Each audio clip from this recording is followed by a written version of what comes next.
Achei, eu acho, né? Estão vendo? Estão me vendo, não?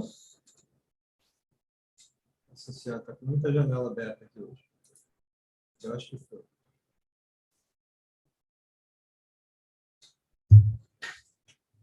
Espera um pouquinho.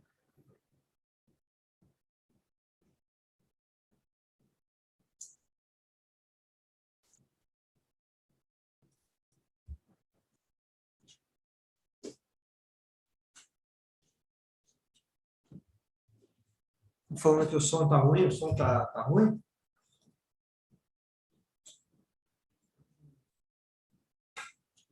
Aqui. Áudio ok? Não, é que estava ligado no aparelho aqui. Áudio e vídeo ok? Beleza? Boa noite, pessoal. Boa noite a todos. Semana passada não teve, né? Eu estava em Londres. Fui encontrar o nosso mestre Al Brooks. Foi muito, mas muito legal. E deixa eu falar um pouquinho sobre a viagem. Aliás, deixa eu dar uns recadinhos antes, aí eu falo um pouquinho sobre a viagem e a gente fala sobre as operações de hoje, que eu acho que tem coisa legal. Em primeiro lugar, aí embaixo tem, na descrição, tem o link, foram lançadas as legendas para o curso grande do Al Brooks, do próprio Al Brooks, do próprio mestre. Esse não é um produto meu, eu ajudei eles, né, das maneiras que eu pude. Indiquei não, né? Arrumei tradutor para eles, tradutor profissional, esse tipo de coisa. E demorou muito tempo, acho que 1 ano e meio para colocar essas legendas, foram lançadas semana passada. Tá, tem lá, então, assim, a página onde está, é o curso grande do Al Brooks, em vídeo, né? Ele próprio gravou, com as legendas em português. Para quem já tinha o curso grande do Al Brooks em inglês, as legendas custam $50. Aí tá tudo nessa página aí embaixo.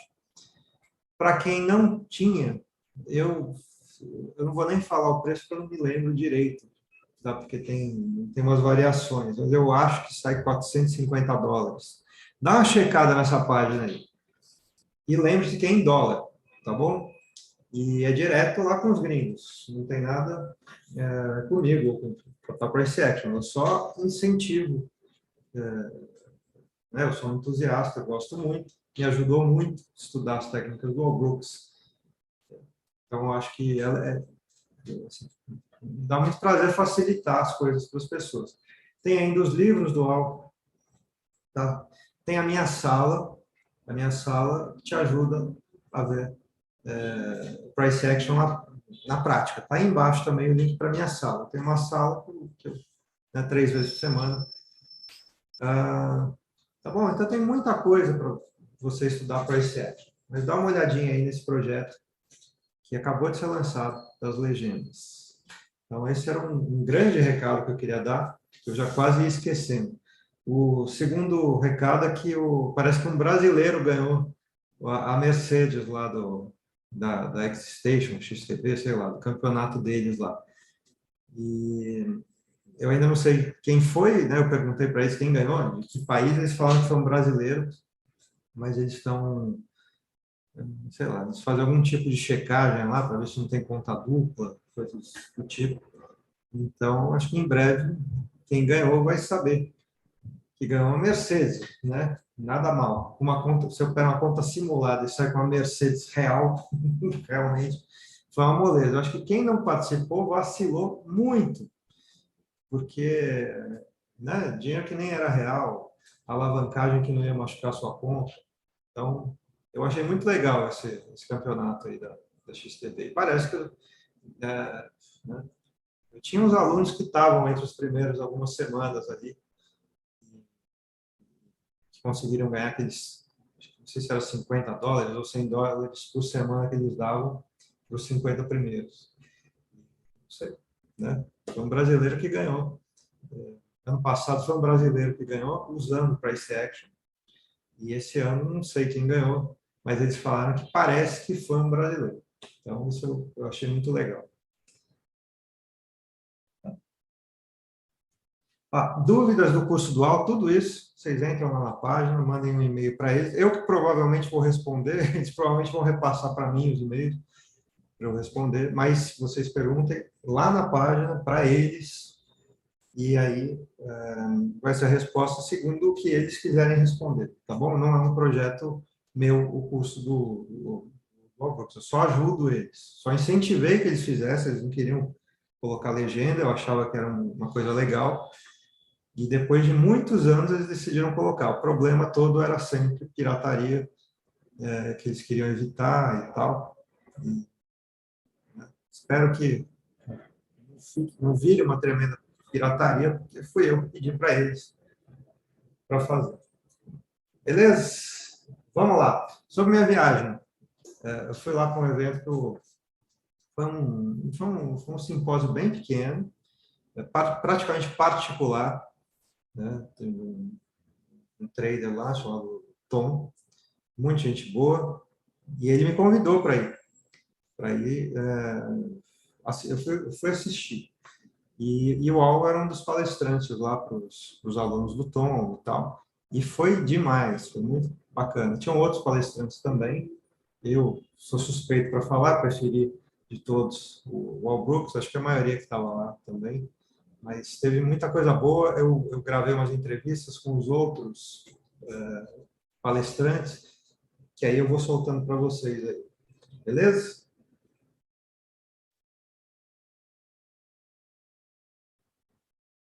Então, deixa eu compartilhar a tela.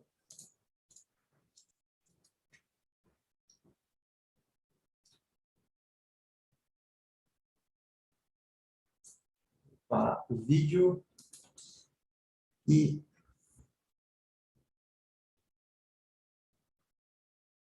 olha que legal, pessoal. Eu vou mostrar algumas coisas lá de Londres. A gente já vê o price action. Bom, mas é que eu acho que foi uma coisa, para mim foi tão legal. Assim, por incrível, eu não conheci o Al pessoalmente. E 2 anos atrás eu estava indo, tem uma passagem que eu estava indo conhecer o Al. Aí teve esse, esse problema aí, né, da pandemia e tal. Então acabou sendo agora. Mas não foi um choque, porque eu falo, né, já falei tantas vezes com ele em reuniões ou em lives online, que na hora não foi uma surpresa nem para ele nem para mim. Então foi muito bacana conhecer a esposa, é, a gente almoçou lá, um brunch, alguma coisa do tipo, juntos. Né, foram 3 dias de simpósio lá, que eu consegui ter trocar bastante ideia com ele, para mim foi um prazer enorme. Aqui eu entregando o livro que ele escreveu e eu traduzi, né? E eu não tinha tido a oportunidade de entregar para ele ainda. Né? Foi muito legal. Ele ficou muito contente, o pessoal todo lá, os gringos ficaram impressionados, assim, né? Eu falei da equipe de tradução brasileira, que não era uma equipe profissional, era uma equipe de entusiastas né, dos livros ali que a gente traduziu. E aqui eu não sei se dá para escutar o som. Peraí. Deixa eu ver se dá para escutar o som do sistema. Esse aqui eu achei legal também. Vocês escutam, não? Essa primeira cópia autografada. Outros tempos.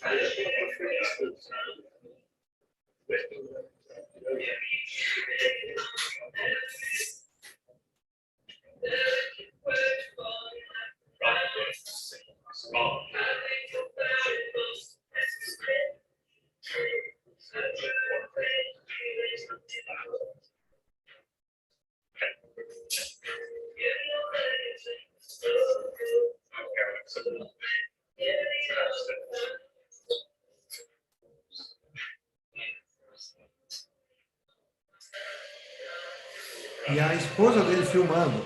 Isso foi muito legal. Foi para mim um dos momentos.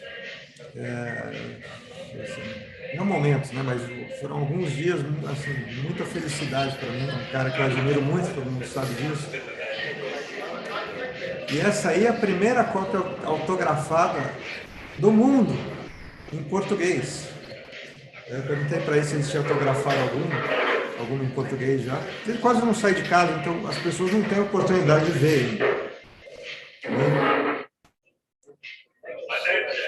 Então, essa é a primeira cópia autografada do mundo.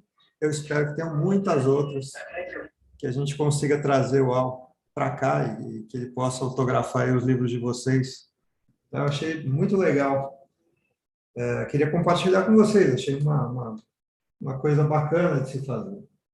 Uma tremenda honra, né, participar disso. O que mais? Depois eu mostro mais sobre o seminário em si. Eu fui na XTB também, foi legal, foi bem bacana. Me receberam muito bem. Eles estão numa área muito legal, está lá o Goldman Sachs, está o Credit Suisse, está o JP Morgan, os caras estão lá. E aí, esse prédio aí, que é em frente ao deles, fica passando cotação, mas eu não consegui filmar o momento da cotação, eu acho. Mas é uma área bem legal, assim, aqui eu filmei lá de dentro da XTB. Fui lá visitar. A vista ali do lugar. Esse é o centro financeiro de Londres, vale a pena, até para turismo, eu acho que é legal. Eu já tinha ido antes a trabalho, né, para essa a cotação. O lugar respira Forex, né, e vários bancos. Foi muito bacana mesmo, foi bem produtiva essa viagem, muito prazerosa. Eu já tinha ido a Londres, já tinha ido a trabalho, inclusive, já tinha ido em corretoras em Londres, corretoras da própria bolsa, mas foi a primeira vez que... Mas essa vez, assim, foi especial, né? Eu já estou mais maduro. Outra vez eu era tão magrinho, eu tenho até as fotos ali. Já faz tanto tempo, tinha cabelo ainda. Beleza? Vamos falar então de price action agora. Só queria compartilhar com vocês, porque eu achei que era uma coisa bacana, interessante, assim, né?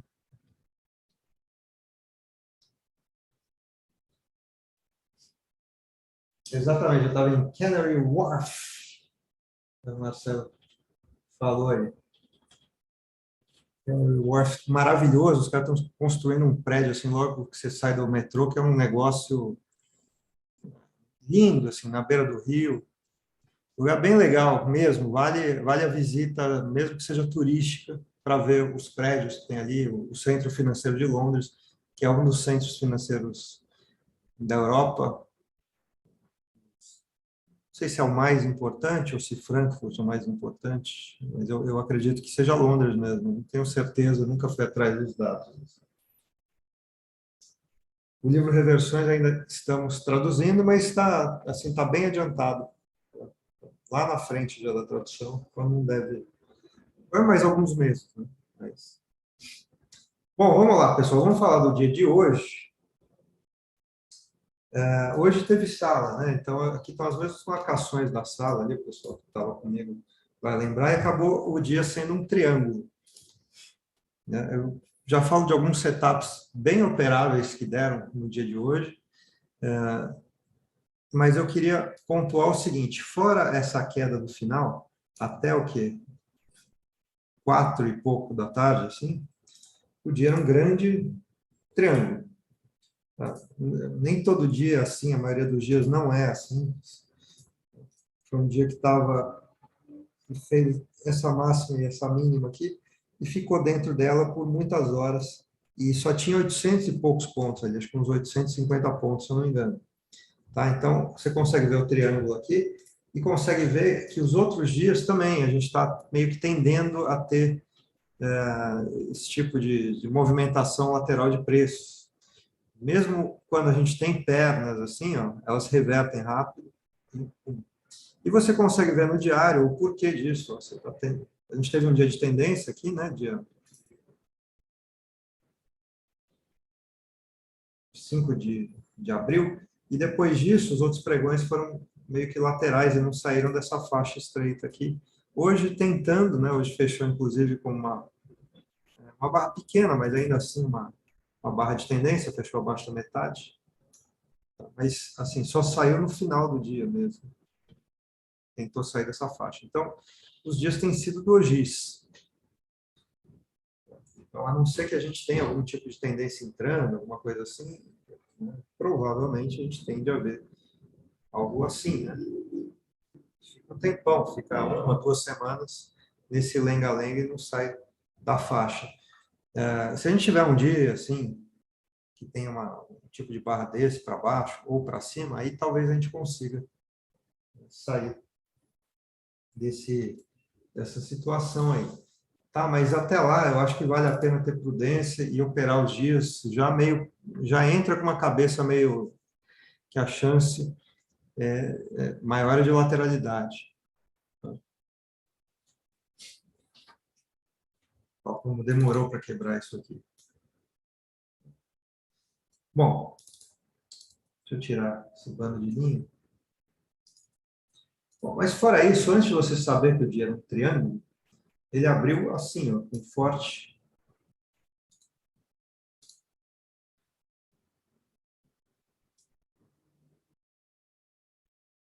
gap de baixa.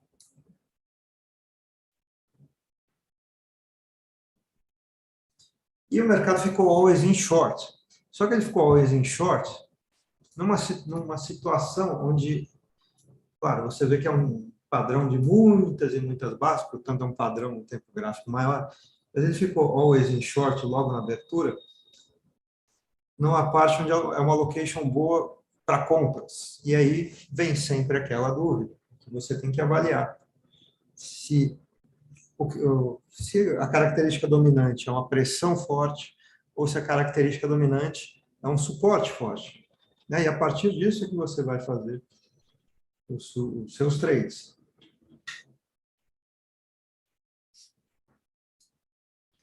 E aqui, algumas coisas para reparar no começo, especialmente para quem chegou lá próximo das 10 horas, é o seguinte. Teve a barra 1, foi uma boa barra de sinal, até falhando aqui. Quando é uma lateralidade, geralmente você tem as falhas de rompimento e consegue um setup de reversão, nem que seja minoritária. E falhou a barra 1, esse setup. Barra 4 também foi um setup, foi uma segunda entrada. Tá vendo? Algum tipo de barra de reversão, uma H2, alguma coisa, depois dessa falha aqui.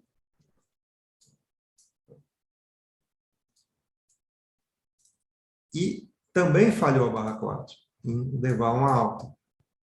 Quando você começa a ter setups de compra falhando, quando eles deveriam funcionar, né? Se fosse uma lateralidade, eles deveriam funcionar. Você começa a desconfiar da possibilidade de uma tendência oposta, uma tendência de baixa. Ainda mais que você tinha esses magnetos aqui para baixo.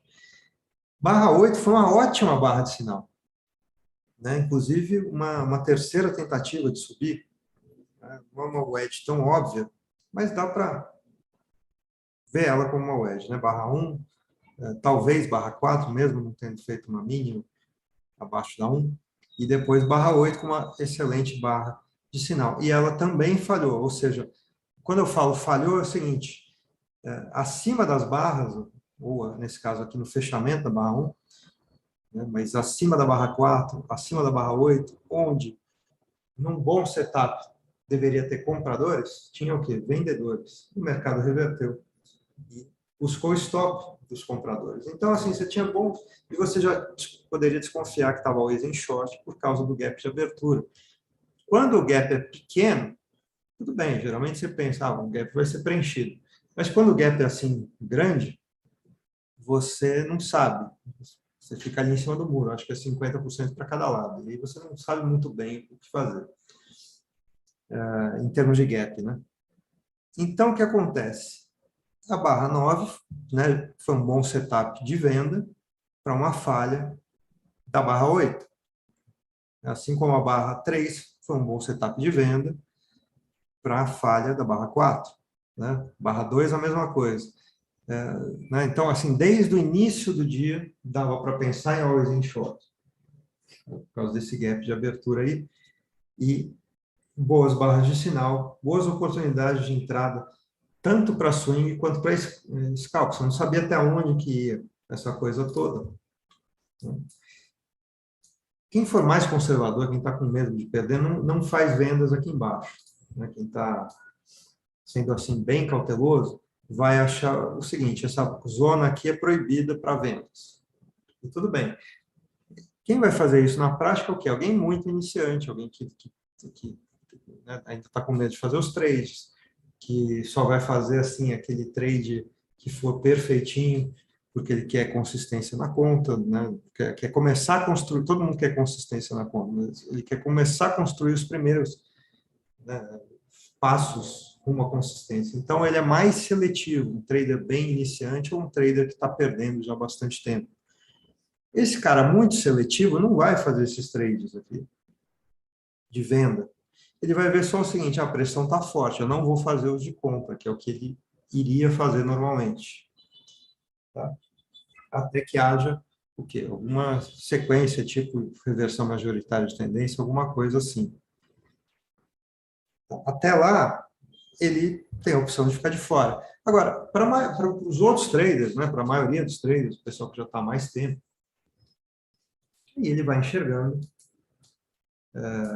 isso aqui. Ele vai tentar, por exemplo, se romper isso aqui para baixo, cai bastante. Ou vou tentar até isso aqui, né, até essa mínima. Tentar uma venda até aqui, por exemplo, né, ou até o preenchimento de algum gap aqui para a esquerda. Tá? Ou vou tentar um 2 para 1, né, vou vender barra 3, vou tentar 1 para 1, tamanho dela, ou 2 para 1, tem várias maneiras de se operar esse tipo de coisa. O mais difícil aqui é você chegar à conclusão se você tinha que ir para um alvo 2 para 1 ou 1 para 1. Porque se por um lado está always in short, provavelmente ele vem um pouquinho mais para baixo, por outro ele está abaixo numa lateralidade. Aí você avaliar se, né, qual a chance de atingir o seu alvo não é uma tarefa fácil num ambiente assim, porque ele não estava tão forte a queda. Você tinha alguns momentos, algumas barras fortes. Então não é tão fácil assim você avaliar se você vai para um alvo 1 para 1 e 2 para 1. Acho que essa foi a maior dificuldade hoje. Não foi tão difícil achar as entradas, foi mais difícil achar se você devia ir para um scalp ou para um alvo. Quem foi para um scalp hoje se deu bem várias vezes. Quem foi para um trade 1 para 1 em relação ao tamanho da barra, quem vendeu, por exemplo, barra 5, colocou stop nela, buscou um alvo 1 para 1. Quem vendeu barra 9 foi uma vez o tamanho dela, stop 1 para 1. Quem vendeu até barra 12, acho que capaz de ter conseguido seu scalpzinho. O problema da barra 12 aqui é que ela já era uma, duas, aí terceira puxada mesmo. Então eu já acho que é um pouco mais sofrido, mas assim, trades possíveis. Eu acho que o primeiro trade bom assim para quem está começando, tal, foi essa wedge aqui. Eu acho que talvez a barra 8 muitos talvez tenham tentado e sido estopados, eu não vejo problema nenhum em ter tentado na compra a wedge da barra 8, porque não estava tão forte assim a queda, né? Você tinha 2 dias, você não tinha muita continuidade, e foi uma tremenda barra de alta. Então, acho que tentar na compra a barra 8 ou a barra 14, ambas estavam ok. Eu até tinha colocado na hora que tinha um problema com a barra 14. Eu estava achando um pouco difícil. Primeiro, eu entrei nela, e aí eu entrei pensando no scalp, até a média móvel. Né? Ou seja, TBTL, umas 10 barras, 2 pernas, até pelo menos a média móvel. Ou 1 para 1 em relação à barra 14. Eu estava na dúvida do alvo. E na hora eu falava que o problema que eu estava enxergando com a barra 14 era que não tinha quebrado assim uma boa linha de tendência. Ele tinha quebrado essa aqui, tal, mas não era uma boa reversão. Então eu não sabia dizer se isso aqui era uma reversão minoritária numa baixa, né, numa tendência de baixa. E nesse caso, o máximo que eu deveria tentar fazer era um scalp, até a média. Ou se, na verdade, isso aqui era uma compra baixa numa lateralidade bem ampla, que é essa aqui. Ou seja, será que era melhor eu ir para um swing até aqui, achando que o mercado ia até o meio aqui, preencher o gap, coisa assim, já que o setup em si era muito bom.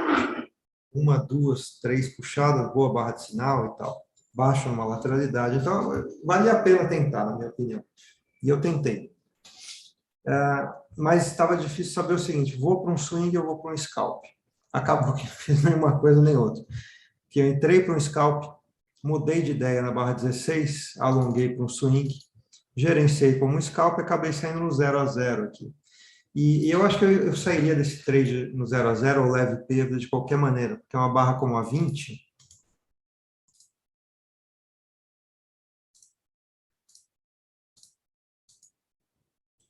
uma barra como a 20, né, depois de você ter tido isso aqui, ó, o Easing Short, o mercado vai até a média, reage uma vez na barra 19, duas vezes na 20, e deixa uma barra como essa, em 10, entre 10 vezes eu vou pular fora, se eu estiver operando contra isso.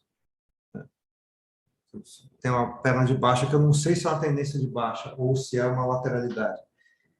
E aí, resiste bem na média móvel, que costuma acontecer somente em tendências. Vem uma vez para baixo, vem a segunda, ou seja, algum tipo de L2, algum tipo de segunda entrada, com uma barra desse tamanho e um magneto desse tamanho e próximo. Então, de qualquer maneira, eu compraria, né,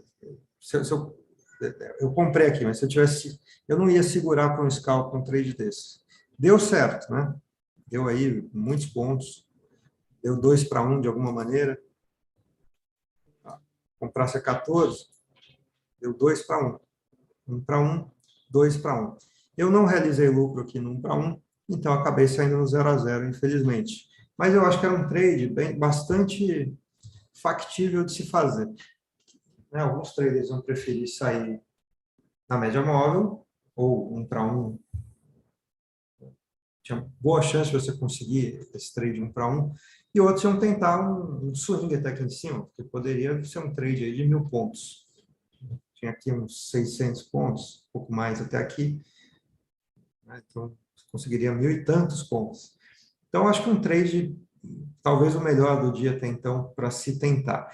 Os outros scalps, beleza, dá para tentar, mas acho que são trades mais difíceis pela location, pela localização que eles estavam.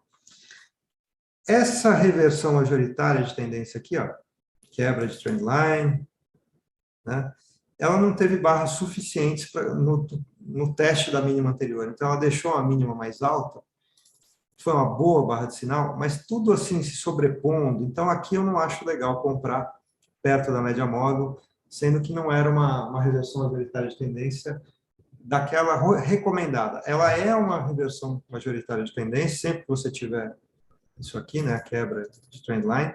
O que ela não é a reversão majoritária de tendência ideal ou recomendada, que geralmente tem umas 10 barras fracas vindo testar a mínima anterior. Às vezes ela deixa uma mínima mais alta, às vezes uma mínima mais baixa, às vezes um fundo duplo exato.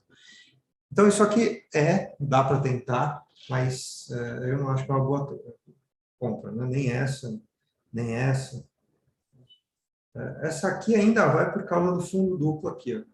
Sempre que você tiver um cenário já meio lateral e tiver falha de rompimento, isso facilita a sua chance. A 34 não tinha falha de rompimento. Se a 34 tivesse ocorrido aqui, depois de vir abaixo da 20, eu acho que era um trade legal. Tá? Uma reversão majoritária de tendência.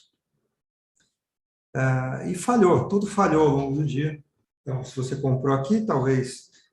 Né, geralmente, em reversão majoritária de tendência, você vai pelo menos 2 para 1.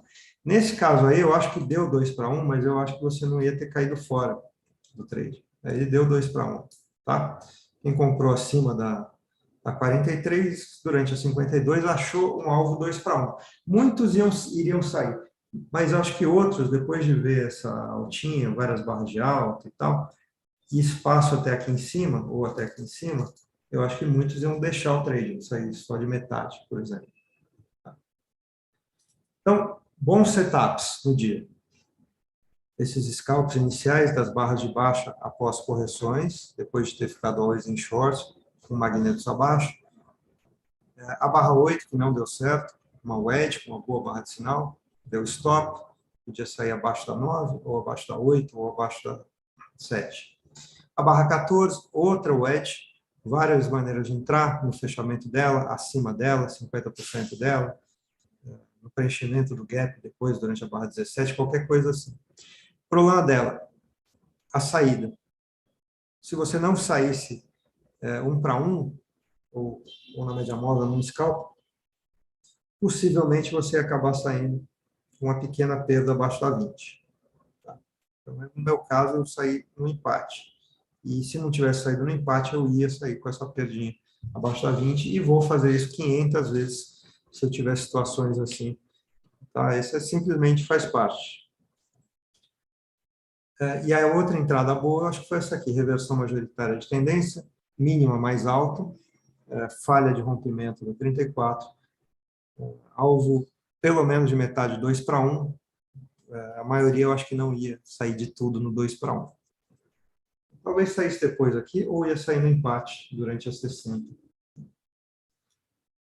Final do dia, muito final de dia, tá? Eu acho, para a gente analisar. Mas barra 72 também setup, só que ela tinha um problema. Essa eu cheguei a ver na hora, não fiz. Fiquei bem na dúvida, porque era um bom setup dessa lateralidade. Mas estava já no triângulo e estava muita sobreposição e uma venda baixa na média móvel e tal. Então, eu até pensei, vou vender aqui, alvo aqui, mas aí eu falei, não, tá no triângulo, cara, se segura aí que é melhor para você. Beleza? Então, acho que é isso, pessoal. Vou abrir para perguntas.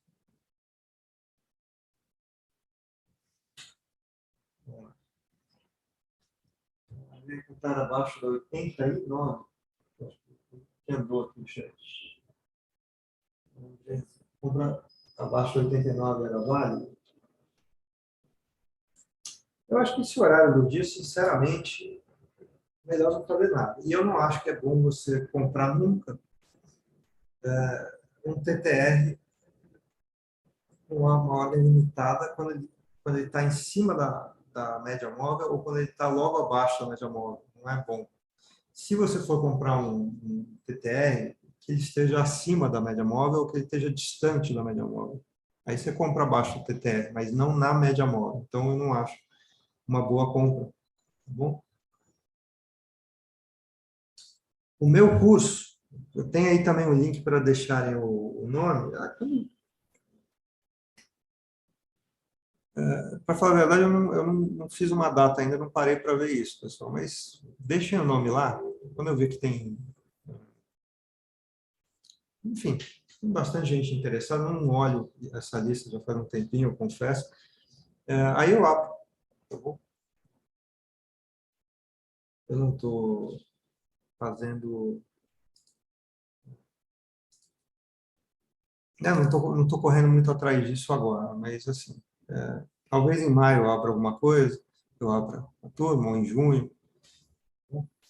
Mas deixem o nome lá, tem uma lista aí embaixo. Bom, deixa eu ver aqui. O Johnny, se o curso com as legendas tem prazo para ver, o curso todo é de um ano. Não, assim, pessoal, eu não vou responder as perguntas exatamente assim do curso, porque quem toma as decisões são eles lá. Então, façam as perguntas lá pelo e-mail que está nessa página que está embaixo, tá bom? De duração, senão eu chego para vocês e falo, não, a validade é vitalícia, e aí eles resolvem mudar e não é mais, se eu não, por alguma razão não estou sabendo e eu estou falando besteira. Beleza? Então, façam as perguntas lá, é o produto deles. Tá bom? Deixa eu ver aqui o Michel. Hoje fiz um trade vendendo o fechamento da barra 72. Tá, você vendeu fading aqui, né? Olha, como é um TTR, é aquilo que eu estava falando, não é uma boa comprar aqui embaixo. Mas distante da média, quando ele está cruzando a média de um lado para o outro, ele ficou distante, você pode tentar. né, esse trade que você fez, eu acho que é razoável. O que você faz nesse caso? Você coloca um stop.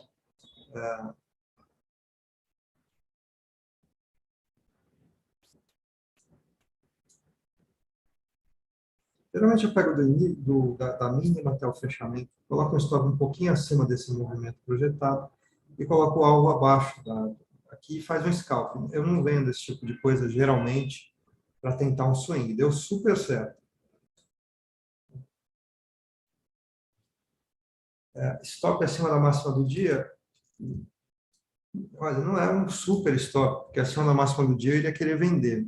Eu acho que aqui dá certo porque está acima desse assim, o teu alvo tem que ser ou a 72 ou a própria, né, ela ou a abertura dela, ou que aí o stop seria menor, porque o ganho é menor, ou a média móvel. E aí, por coincidência, nesse caso, ia ser a máxima do dia. Mas em dia lateral, eu não uso máxima ou mínima do dia como stop. Eu uso isso em dia de tendência, porque em dia lateral, é esperado que venha a falhar acima de máxima e mínima. Eu quero vender lá. Tá? Mas nesse caso ia dar certo por causa do tamanho do stop. E se chegar lá é porque você errou o trade, então é melhor você cair fora mesmo.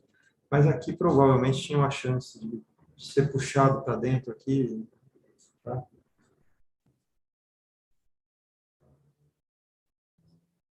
Dá para ficar posicionado no índice, no dólar, fazendo um swing trade, operando pelo diário?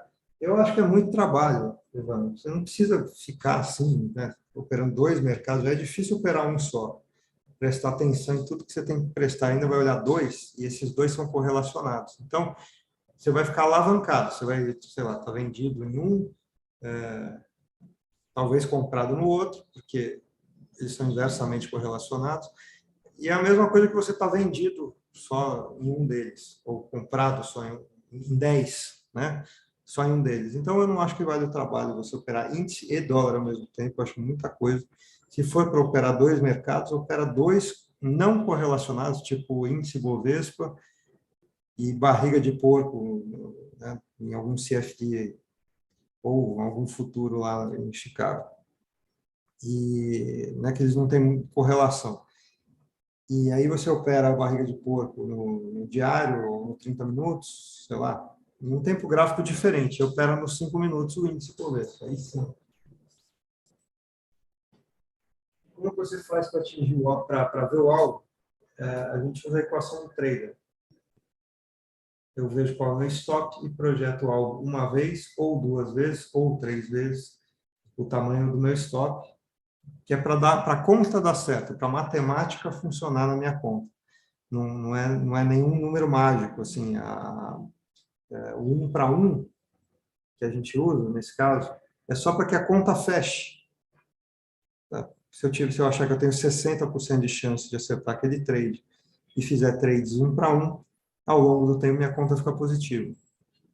Se eu achar que é 60% de chance e fizer trades onde o meu alvo é menor do que o meu stop, a conta não vai fechar. Se eu achar que é 60% de chance e o meu alvo for 2 para 1, a conta vai super fechar. Tá? Se eu acho que é 50% ou 40% de chance e for para um alvo 2 para 1, a conta fecha também. Beleza? Mas a gente não usa exatamente o Fibonacci. A gente usa coisas parecidas, tipo um terço, coisas racionais, coisas do ser humano. Metade, né? Ou seja, 50%, um terço, 100% de projeção, um quarto, que é 25%, esse tipo de coisa. E os números de Fibonacci são mais ou menos parecidos. Então, a gente acaba fazendo coisas parecidas, mas não exatamente com o número. Eu usaria o número de Fibonacci sem nenhum problema. Eu só acho mais fácil usar frações dessas assim que a gente usa no dia a dia, um quarto, um terço, meio, um sexto, um quinto, né? São números racionais e funciona muito bem. Várias vezes é no centavo, outras vezes não é. Outras vezes, se eu for checar, vai dar Fibonacci nos centavos. Eu acho que não que nenhum dos dois, nenhum desses números é especial na minha visão. Então, eu uso só o que eu acho mais fácil. Se eu estou numa plataforma que só tem Fibonacci, eu uso o Fibonacci sem nenhum problema. Tá?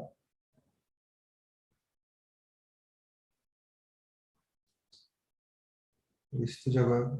Obrigado aí pelo elogio. Eu acho que está vendo abaixo da 29 com L2 para visitar a mínima do dia. Abaixo da 29. E tem sim, viu, o contrato de pork belly, barriga de porco, que é o famoso bacon. A indústria usa muito, né, nos Estados Unidos é muito consumido. Então tem um contrato futuro de pork belly, que é a barriga de porco. Tem manteiga derretida, queijo cheddar, tem um monte de coisa assim que parece improvável. Venda abaixo da 29, olha, você teve, né, você consegue desenhar uma wedge aqui. Então, eu não vejo nenhum problema você vender a segunda entrada.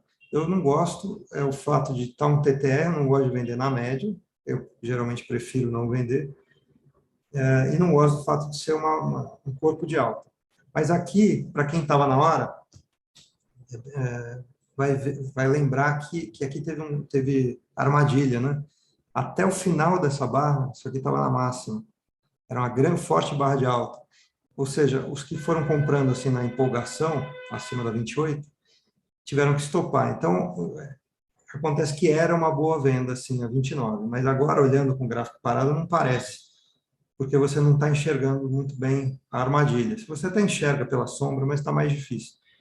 Então, assim, eu acho que vender abaixo da 25 é ótimo o fechamento dela, mas é melhor vender, eu acho, com ordem limitada em algum lugar, né, algum tipo de correção da 25. Né? Então, 50% de correção ou acima da 26, qualquer coisa assim, melhor do que vender abaixo, num mercado que tem sombras embaixo. Mas dava certo também vender abaixo. Beleza? Bom, pessoal, vamos parar por hoje.